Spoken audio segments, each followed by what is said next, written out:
Bismillah, Assalamualaikum warahmatullahi wabarakatuh.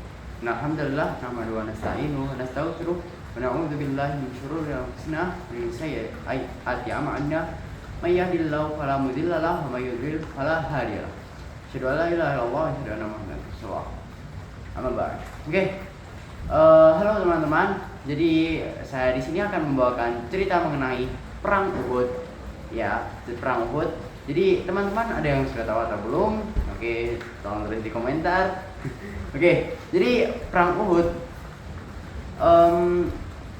dimulai dari saat ada berita kedatangan pasukan kafir ke Madinah dari pasukan kafir Quraisy.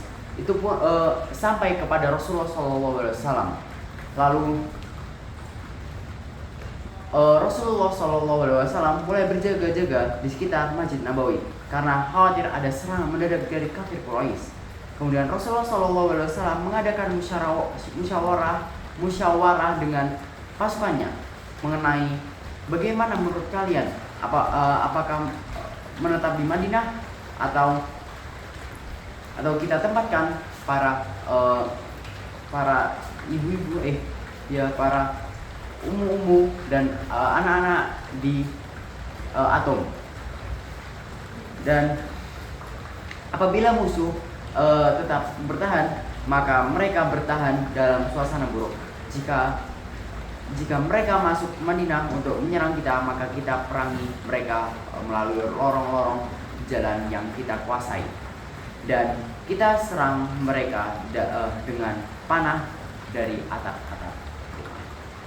Pendapat ini didukung oleh para tokoh Muhajirin dan Ansor, serta pendapat Abdullah bin Ubay. Oke. Akan tetapi para pemuda dari kalangan kaum muslimin bisa dibilang menentang menentang pendapat itu, karena dia ingin menyerang langsung. Ya Rasulullah, kita keluar dari Madinah lalu menyerang mereka. Dia inginnya seperti itu.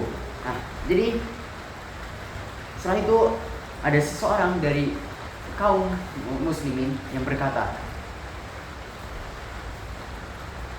tidak pantas bagi seorang nabi yang kata, sudahlah, tenang, kembalikan keputusan itu kepada Rasulullah, Nabi kita Rasulullah SAW, dan kita setelah itu pasukan Islam berangkat menyongsong musuh. Setelah melakukan musyawarah, akhirnya berangkatlah Rasulullah SAW dengan kekuatan kurang lebih 1000 pasukan. Namun ketika sampai di wilayah Syaud, wilayah yang terletak di antara Madinah dan Uhud, Abdullah bin Ubay beserta 300 pasukannya menarik diri dan tidak mau ikut berperang bersama Rasulullah SAW karena dianggap pasukan muslimin pasti kalah.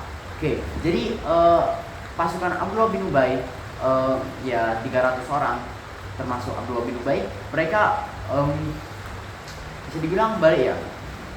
Jadi mereka tidak mau meninggal karena mereka sudah merasa bahwa peperangan ini pasti akan dimenangkan oleh kafir Quraisy dan muslimin akan kalah. Oke. Ia berkata, untuk apa kita membunuh diri sendiri? Mereka bertanya seperti itu, yang balik tadi ya. Kemudian Abdullah bin Ubay pun kembali pulang bersama 300 pengikutnya. Akhirnya pasukan muslimin pun hanya tersisa 700 orang. Oke. Setelah itu, di tengah perjalanan Rasulullah SAW pun menginspeksikan pasukan. Ternyata terdapat beberapa anak kecil yang hanya mengandalkan semangat dan ingin menjadi syuhada, namun tidak memiliki kemampuan berperang. Mereka adalah Samurah bin Jundab dan Rafi bin Hudayr radhiyallahu anhu, yang masing-masing berusia 15 tahun, ya mungkin sekitar SMP kelas 3. Itu sudah ikut berperang dan ingin ikut berperang. 15 tahun. Akan tetapi dua anak itu tetap ingin ikut berperang, sehingga dikatakan kepada Rasulullah SAW bahwa Rafi radhiyallahu anhu memiliki keahlian memanah. Namun Rasulullah SAW pun mengizinkannya. Kemudian dikatakan dikatakan pula Samurah radhiyallahu anhu juga mempunyai keahlian berkelahi. Ya, berkelahi. Maka Rasulullah SAW mengizinkan Samurah untuk berperang. Oke, jadi bisa dibilang cerita ini bisa membawakan kita makna yang sangat banyak. Dari kita tidak boleh membantah kepada orang yang lebih berpengalaman, dan kita ya mungkin semangat untuk menjadi orang muslim yang lebih bagus. Oke, jadi ada beberapa makna sih yang bisa saya petik dari kisah ini. Jadi tadi ada seorang pemuda dari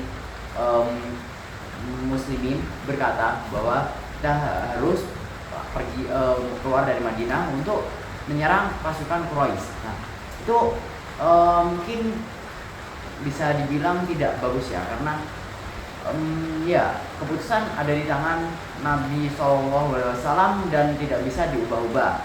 Mungkin ya segitu.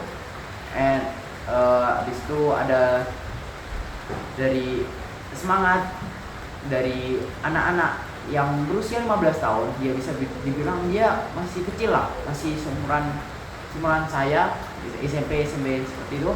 Nah, dia udah semangat, ya kita harus mencontoh dia, walaupun tidak jadi syuhada, tidak berperang, nggak apa-apa. Yang penting ya semangat lah, jadi muslimin, jangan letoy. Oke. Mungkin sekian dari saya storytelling untuk bulan ini ya, kurang lebih segitu. Mohon maaf jika saya banyak salah. Wassalamualaikum warahmatullahi wabarakatuh. Kelihatan nggak?